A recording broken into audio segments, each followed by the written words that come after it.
What's up, everybody? I'm QB for Culturalist Theory, and in this video, we are ranking Brandy's albums from worst to best. Now, Brandy has had some iconic roles as an actress, like Chicago's Roxy Hart, Cinderella, and Moesha, but it's impossible to overstate the impact she's had on music as well. The Vocal Bible has pushed the boundaries of recording and vocal arranging for years, and for this countdown, that's where we'll focus. Her 7 studio releases from Brandy to B7. If you want to be down, give us a thumbs up, comment, and subscribe so you don't miss a list. Now that that's out of the way, let's get to it. Number 7, Human. Human is where we get to hear free flying Brandy. A year or two removed from being involved in a fatal car crash, but still tied up in civil court, Human feels like she's owning and accepting herself, flaws and all. She had let go of the baggage of the previous 2 albums and just sings. She was back in the trusted hands of longtime collaborator and mentor Rodney Darkchild Jerkins, and added Bruno Mars and James Fauntleroy, among others, to the mix. She covers many of the same themes of romance gone wrong and right, but it's heartbreak without the heaviness. Instead of traditional R&B production, there's pop and dance beats to complement Brandy's vocal performance. But Human is one of those albums that you either like it or you don't. The underwhelming sales, the grand opening and grand closing of her relationship with Epic Records, and her split from Roc Nation Management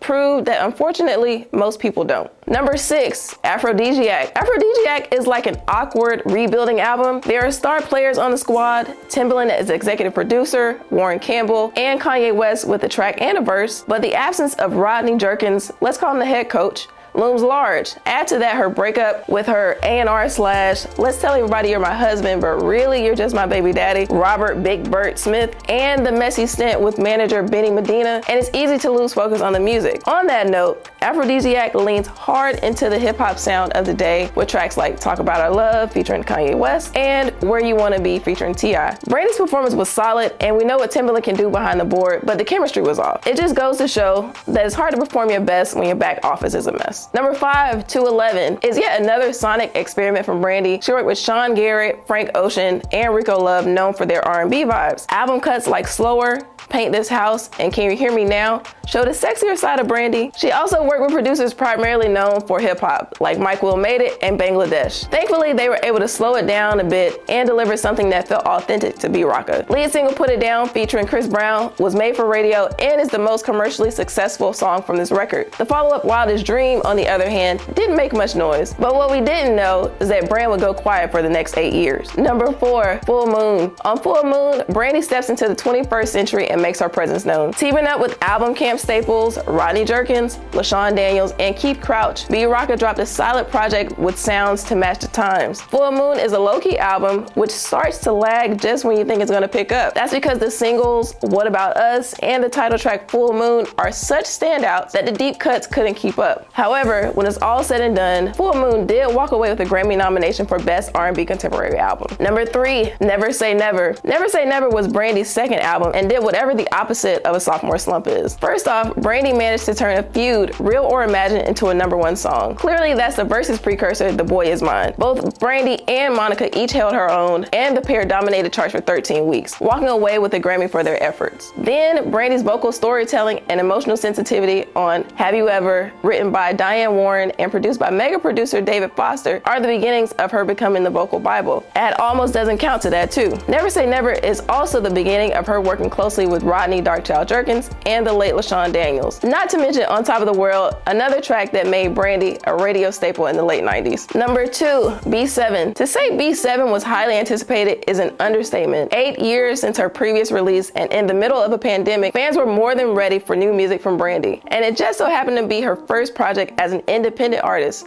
releasing the album on her own label, Brand New Inc. There is an obvious evolution during her time away that resulted in another layer peeled back from Brandy. The album opens with Saving All My Love, a clear homage to her mentor and inspiration Whitney Houston. Then she digs deep on songs like Borderline, No Tomorrow, and Love Again, addressing issues of the past with a futuristic sound. There's also a duet with daughter Sarai. While she did add new collaborators to the mix, Cadence, Akil Fresh King, and Daryl Camper Jr., Brandy was in creative control of this album. She co-wrote and co-produced 14 of the 15 tracks on this triumphant return to the recording booth. Number 1, Brandy. When Brandy burst onto the scene, we wanted to be down and we stayed down. You may not remember the album cuts from her debut album, but the singles Baby, Best Friend, and I Wanna Be Down still hit. You'll find yourself singing along like it's 1994. I mean, if you had a brother or sibling or best friend like Brandy's brother Ray J, you would make a song about it too. There's also 3 dedicated interludes about her personal and musical inspirations. Broken Hearted is a deep cut that managed to make the charts and can still make your teen heart skip a beat. Keith Crouch and Something for the People played a heavy hand on this record and in shaping Brandy as a young artist, along of course with her momager Sonia. The first half of the record is where she made her money. The second half of the record is solid too, but syrupy. The songs are so sweet, it's easy to forget that they were written by grown men. And a 16-year-old Robin Thicke who has his first co-writing credit on Love Is On My Side. The vocal production on this album is one of the best parts of the whole thing. Brandy went on to sell 6 million copies worldwide and earned 2 Grammy nominations, one for Best New Artist. She set the standard even at 15 and proved she has staying power. Did we get it right? Let me know what you think in the comments below. Check out our other rankings on the channel and give us a thumbs up